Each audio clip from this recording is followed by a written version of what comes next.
I'm Shep Hyken, and here's what's coming up on this edition of Be Amazing or Go Home. You're terminated. Customers are willing to change brands or companies faster than ever before. But why? Well, I'll give you the top 5 reasons customers would want to fire you. Making the comeback. Tim Peel's life changed forever in just a few seconds, at the top of his game, and then it was gone. Well, he sits down with us to talk about how he overcame this life-changing moment and what fueled his next decisions. Nutrition rocks. People are concerned about their health now more than ever. So, providing an amazing customer experience in this industry is now more important than ever. Ricky Hall with NutritionHQ is in the studio to share how they commit to the customer.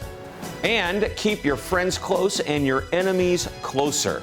Today's amazing quotes take on this classic line highlights the importance of watching your competitors. You don't want to miss it. So, are you ready to be amazing? Well, stay tuned for all of this and more coming up next on Be Amazing or Go Home.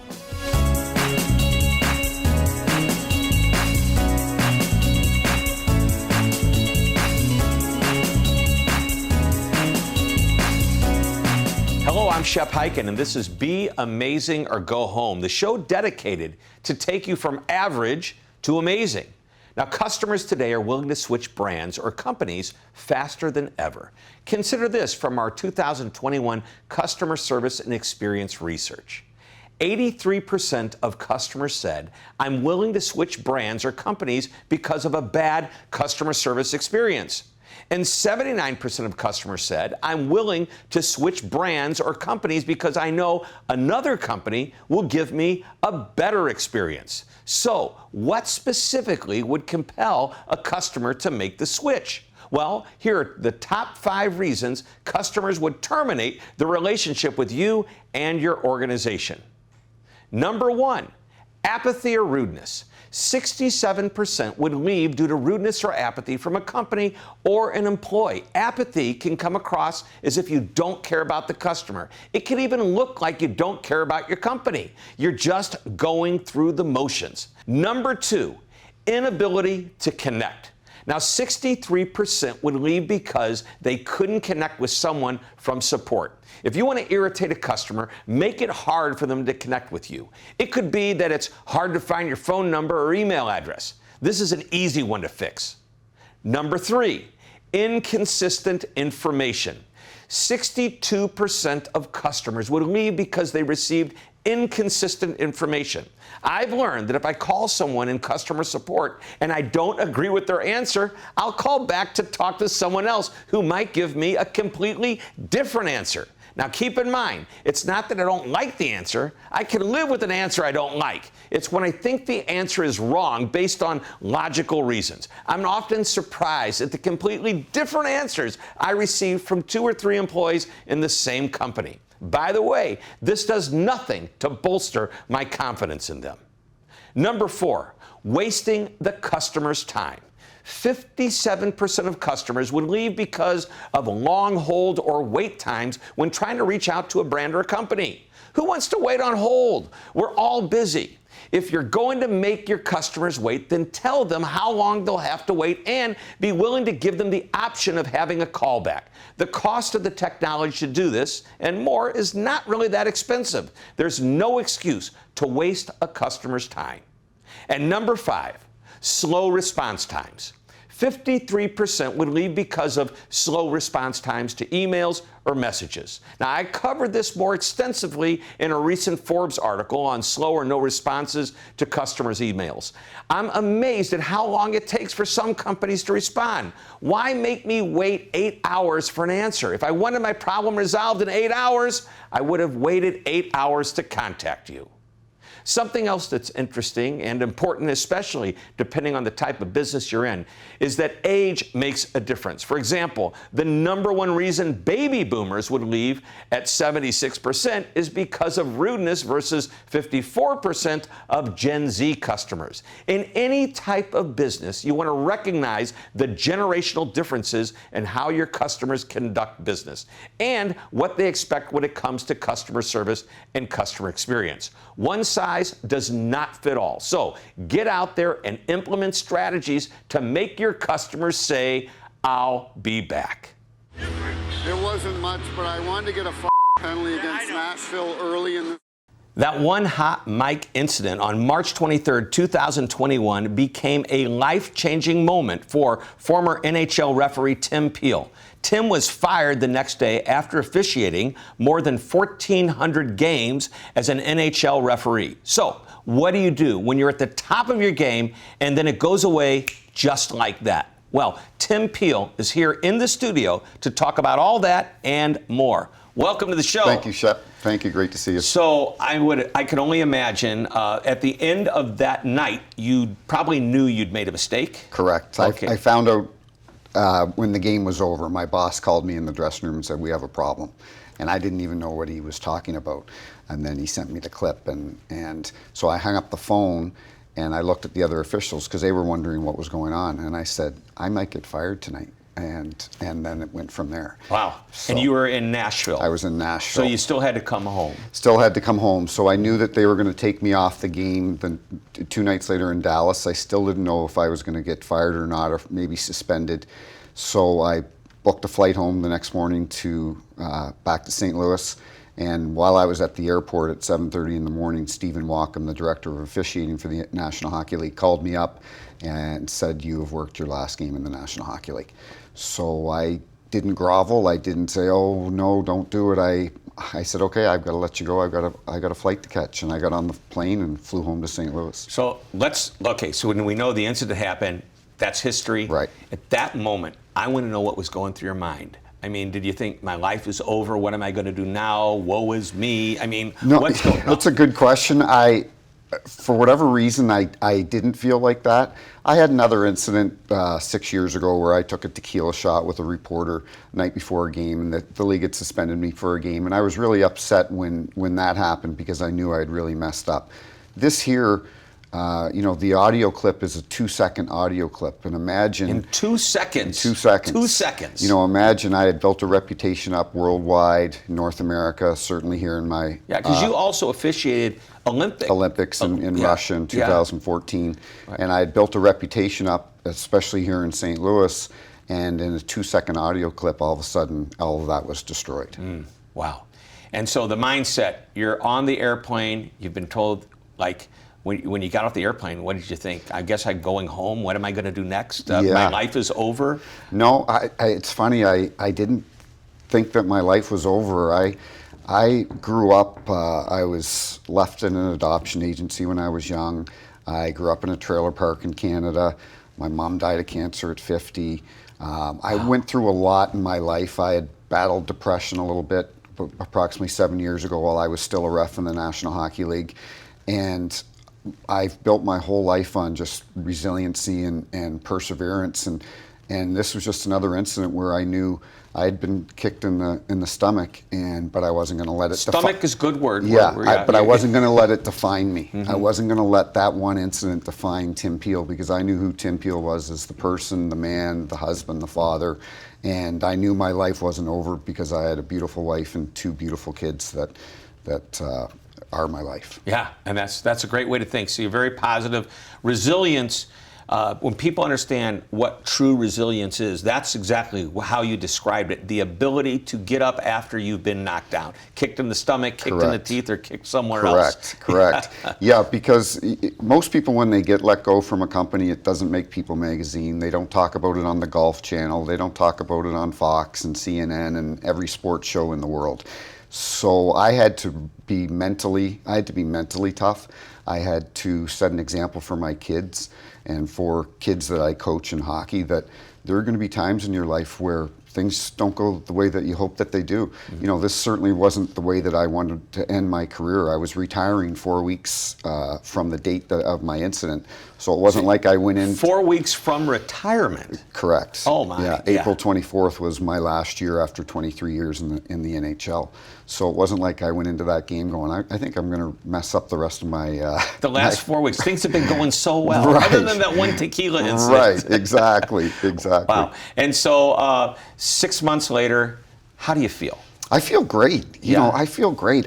My wife said to me months ago, it was a couple weeks after I had been home, and she said to me, she goes, "You don't seem to be, this isn't affecting you and bothering you." And I told her again about, you know, my childhood, which she already knew, and the life that I kind of had led, and how I just was not going to let this, as I mentioned earlier, define me.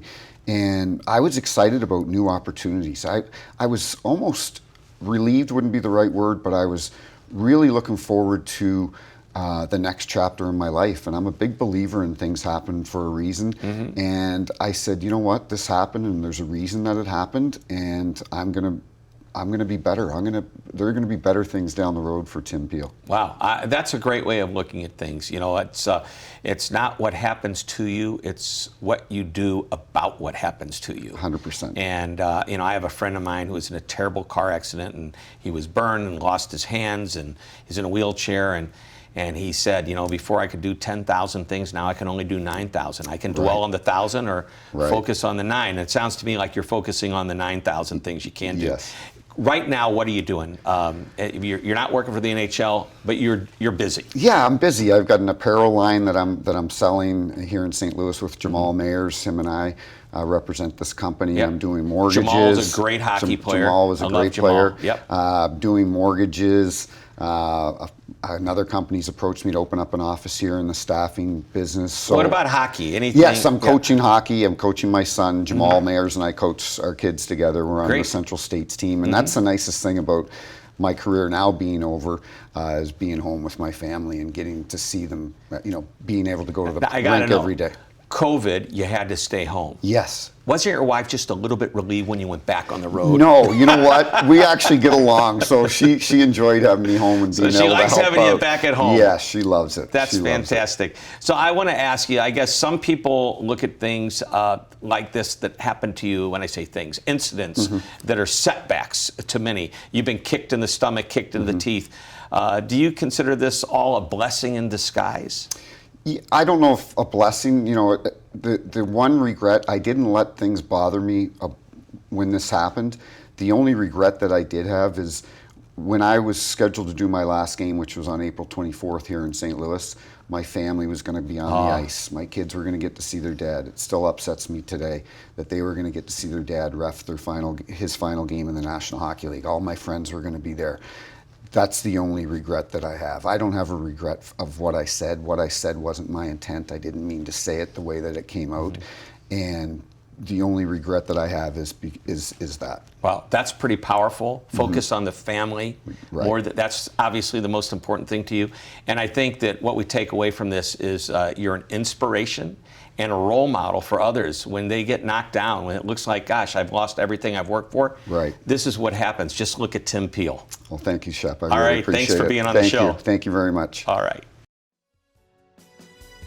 Time now for the amazing app brought to you by Outreach Studios. And this app conveniently puts your digital life at your fingertips simply and securely.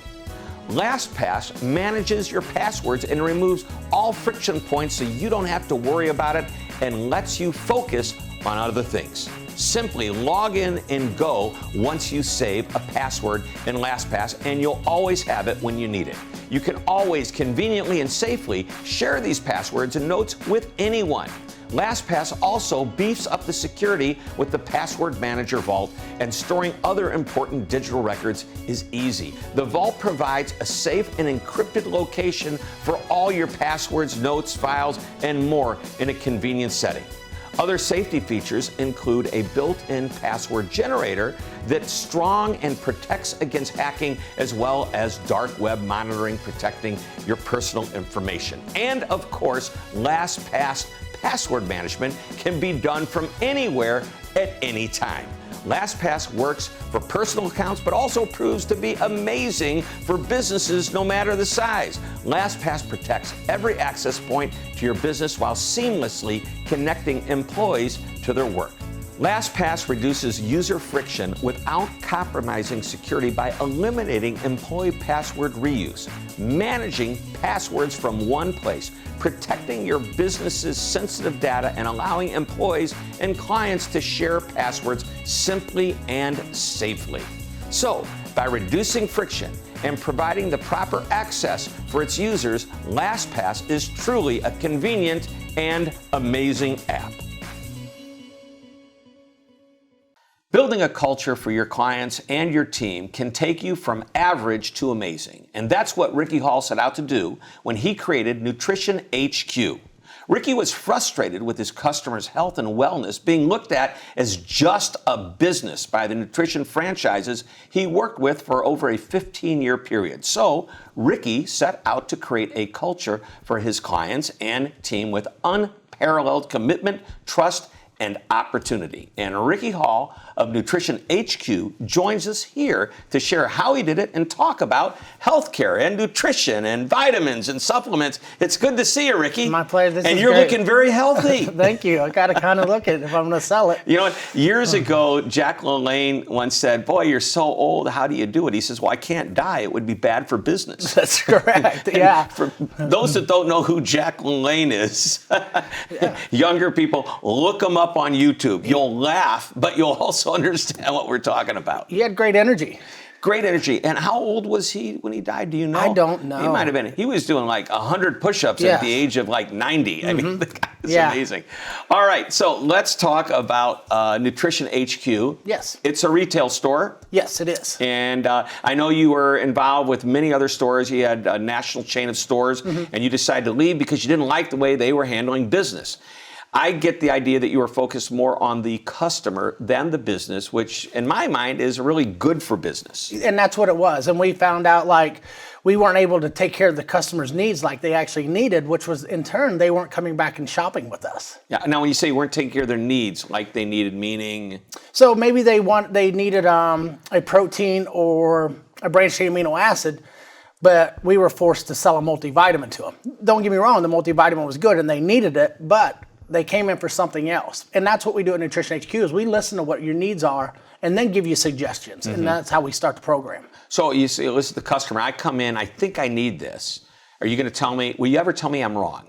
Yes, because we start asking you questions and you think you may need this because your best friend you play hockey with is taking it, but you actually have a different lifestyle, so you don't need it. Hockey. I do, yeah, and that's why, and that's why we do that is we listen to your needs. So you may walk in, Shep, and your twin brother, and you both will leave with two different programs because you got two different lifestyles. Yep. So what would be the most important vitamins or supplements or whatever that the average person should take? An average person should take a good multivitamin and budget $1 a day. That's not that much for a good multivitamin and a good probiotic. That's just a great place to start. People drink the giant Diet Coke or whatever thinking, I'll drink Diet, that's healthy for me, but that costs a whole lot more than $1. Absolutely. And it doesn't do as much for you. Correct. And just a basic multivitamin is a great place to start. And then you can go from there, you know. You said probiotic. Yep. And what is probiotic? A probiotic is a healthy bacteria. So the way that our food is in today, our good bacteria to bad bacteria is off. So like you have more bad than good. So by taking a probiotic in, you get the good bacteria back in your system, and that will help fight the bad bacteria, which then increases your immune system. It makes you a healthier digestive tract, and you can digest your food more efficiently. Okay, and this simple, it's a pill, powder? Simple, pill. Yep. Great. Can nutritional supplements like you're talking about help you lose weight? Yes, they can, but it's a tool. It's not a miracle. Oh, I was looking for the miracle. And they always this are. would become the #1 rated show if we had the answer to lose weight. Absolutely. Just ask me how. And that's what we always recommend is, hey, here's a tool. Everything that you do is going to complement it. If you eat a little bit healthier and you go to the gym a little bit more, it's only going to complement and work more efficiently. But there's no magic bullet. Right. So you're saying to eat healthy, go to the gym. What kind of exercise would you recommend for the average person? I know some of us like to work out hard, but a lot of us don't have that capability or even the time to do so. Correct. Move 30 minutes a day. Just move. Just move. And find something you enjoy. So if it's biking or if it's rowing or lifting weights, find rowing. Yeah. Rowing outdoors or rowing machine? Wherever. The rowing machine is probably the most boring piece of equipment. I mean, and now I understand like Peloton is getting into the rowing machine business. Oh, wow. How are they going to make that entertaining? I don't know. I'm looking forward to seeing the coaches. But yeah, find what you enjoy that you don't get burnt out on and change it up. But just get started. Move 30 minutes a day. Yep. So you like the idea of the 10,000 steps? I do. I have it in my Fitbit, and I watch it every day myself. Yep.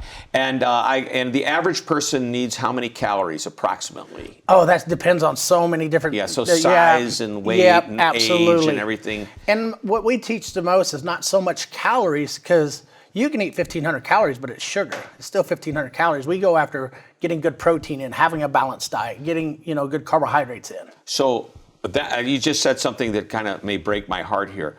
If I say I'm allowed 1,500 calories a day and I choose to eat cake all day, not good. Not good. Not good. Your body's more likely going to process it and store it for fat. Okay, and so it's really not just intake of calories, it's intake of the right calories. That's correct. Getting quality calories. Now, are you one of these people that suggest that don't ever eat sweets? No, you got to live.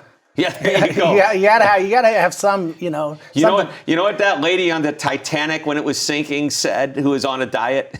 I should have had dessert tonight. That's it. Yeah. But treat yourself to like ice cream or something. Don't limit yourself to where you're miserable. You got to be happy. Yeah. So we're almost out of time. If there's one idea that you can share that would be, for lack of a better term, life-changing, but simple to do, what would it be? Start your day with 8 ounces of water. Wow. Not even something that you sell in your store. So many people wake up dehydrated. 8 ounces of water with a couple of vitamins and a probiotic. So you got a great start to the day, but we need water. Water's what our body's made of. So 8 ounces in the morning, how much throughout the day? Then you want to get 3 or, I heard 8 glasses, 8 ounces. That's 64. That's a lot of water. That's a lot of water, but think about how many people don't even drink 8 ounces of water a day. Yeah. So that's why I always tell them, let's at least start with 8 ounces as soon as you wake up, because you're dehydrated from sleeping. Right. They say water, nectar of the gods. That's it. All right. Ricky, thanks for being here. We're all healthier as a result of you being here today. That's what I'm supposed to do. All right. Thanks, Shep. Thanks for being amazing. It's time to hear from you and time to Ask Shep, which is brought to you by Outreach Studios. Now, you can find me anywhere on the web, including these social channels. So use the hashtag AskShep to ask me your questions and share your amazing stories. So let's begin. Scott Walsh owns 2 hotels, and he asks, I've recently been struggling with our guest service scores. I blame some of this on the pandemic. In years past, both of my locations were consistently in the top 30% of brands. Now we're in the bottom 30%. Any advice or ideas to get the scores moving up in this positive direction? Well, this is a big question that could have many answers. And there are many variables. And by the way, this answer works for any business, not just the hotel business. So I want you to consider these questions. Do you have the same number of employees, or did you cut employees because of the pandemic? Is there a common complaint you're hearing over and over again? Is there one person or more that you know is causing the problem? Do you consistently train and have daily or weekly huddles where you cover the service opportunities that were missed in the last day or even the last week? And do you provide ongoing reinforcement or training to keep your employees guest or customer focused? Now, you don't need to answer me. These questions are for you and your management team. And answering these questions will get you headed in the right direction. Next, we have Tabitha Farrell, who owns a clothing boutique, and she asks, I recently lost a number of customers to a competitor that moved into the area. I've been doing business with these customers for a long time and can't understand why they left. Any advice? Well, without knowing all the details, I'm going to give you an answer that should be helpful. It sounds like what you had were repeat customers, not loyal customers, and there's a difference. Now, my book, I'll Be Back, How to Get Customers to Come Back Again and Again, covers this exact topic. Yes, that's a shameless plug for the book, but I digress. Just because a customer comes back again and again doesn't mean that they're loyal. You must understand why they keep coming back. Is it because your store is closer than the competitors? Do you offer a lower price? Those are the types of things that generate repeat business, but not necessarily loyal business. It sounds like your customers discovered an alternative to doing business with you once your competitor moved into the area. You had repeat customers because you were the only game in town, but they weren't loyal customers. Find a way to create an emotional connection, and you'll find that repeat customers will become loyal customers. Finally, we have Curtis Thomas, who owns a restaurant, and he asks, I have a restaurant that sells sandwiches and salads. I'm thinking about starting a loyalty program where every fifth or sixth sandwich or salad is free. Anything else I should consider? Well, I'm so glad that you asked this question. This actually ties into the answer to the last question. What you're starting is not a loyalty program. It's a marketing program, and it will drive repeat business, but not necessarily loyalty. This type of promotion is really a discount program. The fifth sandwich is free, which means it's a 20% discount across all 5 sandwiches. If you took away the perk of a free sandwich, would the customer still want to come back? Now, creating loyalty is more than a free meal program. Sell amazing food and give amazing service. People will come back because of that. The discount program is just icing on the cake. The question to ask yourself is simply this: if you took away the program, would customers still want to keep doing business with you? So, are you ready to be amazing? Remember, you can find me just about anywhere on social media. So, connect with us on our social channels, and don't forget to use the hashtag AskShep to ask me your question or share your amazing story. Time now for the amazing quote brought to you by Outreach Studios, and it comes from the author of The Art of War, Sun Tzu. Keep your friends close and your enemies closer. Applying this line to business, well, it has similar meaning, but it goes like this: keep your customers close and your competitors closer. As business leaders and owners, it's important to understand the competition. What do they do that's different and maybe even better? In other words, why would a customer do business with them instead of you? Now, understanding this is an incredible advantage. One way to do this is to follow them on social media. It's amazing what intel you can gather on your competitors from their posts on social media. So with that in mind, here are 5 ways to get closer to the competition and understand what they're doing with their customers. Number 1, keep up with your competition's latest news. This is an easy one. Simply follow them on Facebook, LinkedIn, Instagram, Twitter, and more. What are their latest announcements and their product news, and how are their customers responding to them? And rather than just follow and read, get proactive and create Google alerts with their company names as well as their key executives. You'll see where they are mentioned on all types of sites and publications. Number 2, understand your competitor's marketing game plan strategy. Start by looking at their website. You'll see how they're positioning themselves, the words they're using to describe what they do, and the way they tout their features and benefits. You might even see customer testimonials and learn the specifics of what customers say about them. And read and study their blog posts. Of course, you'll also want to keep an eye on the social channels mentioned already in number 1 to learn more. Number 3, get a feel for your competitor's online persona. As you're studying the websites and social media channels, you'll learn the online persona, as in the image that they want to portray to their customers. This is the way to learn the personality of the competitor. Number 4, learn from your competitor's unhappy customers. Thus far, our first 3 tips have focused on learning about what the competitor is doing that could be taking business away from you. Now here, we're going to learn why their customers may leave them. Keep a watchful eye on any review sites or forums where the competitor's customers might be making comments. While watching for negative comments, also observe how they handle their upset customers. There's a lot that you can learn, good and bad, about how to manage angry and disappointed customers. And number 5, gather inspiration from the competition. As you develop and build your competitor intel, use the ideas to spark creativity. Don't copy your competition, learn from them, and do something different. While you want to know their every move, don't simply copy what you learn. Make it your own. If all you do is copy, you'll be just like them. Then you run the risk of becoming a commodity, where price sensitivity can become the only difference between you and them.